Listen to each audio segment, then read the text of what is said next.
Hello hello, మా బాబుకి accident అయిందండి. హలో, త్వరగా రండి ప్లీజ్, త్వరగా రండి. ఒక్క భారతదేశంలోనే రోడ్లు సరిగ్గా లేకపోవడం వల్ల కనీసం 400 మంది చనిపోతున్నారు ఒక్క రోజుకి. కానీ దీని గురించి ప్రశ్నించేది, అడిగేది ఎవరు? చూడండి మేడం, రోడ్డు ఎలా ఉందో నిజం అస్సలు బాగున్నారు. ఇంటికి కొత్తరండి అసలు. అదే కదా నేను చెప్తున్నాను. ఆ రోడ్డు వేసిన కాంట్రాక్టర్ మీరేనా? అవునే, చెప్పండి. ఒకసారి ఉండండి, సార్ వస్తున్నారు, ఫోన్ చేశాను.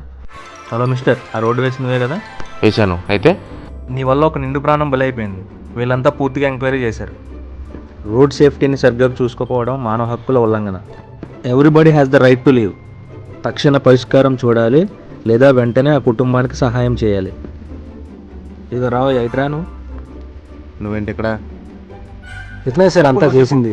నేను వద్దన్నా సరే నా చేత కల్తీ సరుకు వాడిచ్చాడు. నాకు లంచం తీసుకున్న ఇష్టం లేదు సార్. అయినా సార్ నా చేత బలవంతంగా చేయించాడు. ఇదంతా కాదండి, నేను ఒక విషయం చెప్తానండి. ఇదంతా కామన్ సార్. బోలెన్ రోడ్లు వేసాం మేము. ఇతనితోటే నేను బోలెన్ వేయించాను. ఇదేమో ఫస్ట్ టైం కాదు. ఇప్పుడు వచ్చి ఇతను ఏదో చెప్పినంత మాత్రాన అదంతా నిజమైపోతుందా ఏంటి? నేను న్యాయంగానే వేశాను. నేను అంత దానికి స్టిక్ అంటాను. ఇలా చూడండి, నేను హ్యూమన్ రైట్స్ కమిషన్ నుంచి వచ్చాను. పూర్తిగా ఎంక్వైరీ చేసిన తర్వాతే మీ దగ్గరికి వచ్చాను.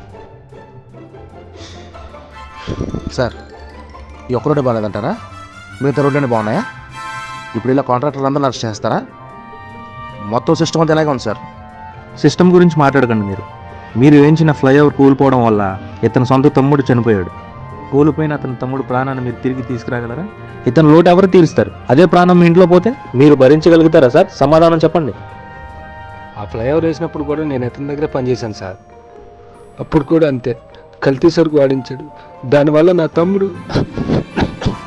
ఇప్పటికైనా మారి ఆ రోడ్లు అన్నీ మరలా తిరిగి వేయి, లేదంటే నేనే నీపై చట్టరీత్యా చర్యలు తీసుకుంటాను.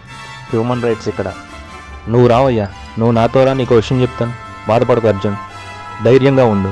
నీ కుటుంబానికి ఏ సహాయం కావాలన్నా హ్యూమన్ రైట్స్ తరపున నీకు నేను సహాయం చేయిస్తాను. హ్యూమన్ రైట్స్ తరపున నీ కుటుంబానికి న్యాయం జరిగేలా చూస్తాను. బాధపడకు, ధైర్యంగా ఉండు అర్జున్. రైట్ టు లివ్ ప్రతి ఒక్కరికి జీవించే హక్కు ఉంది.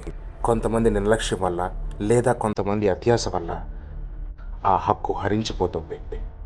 కానీ ఆ హక్కు కోసం పోరాడటానికి మానవ హక్కుల సంఘం ఎప్పుడూ మీ తోడుంటుంది.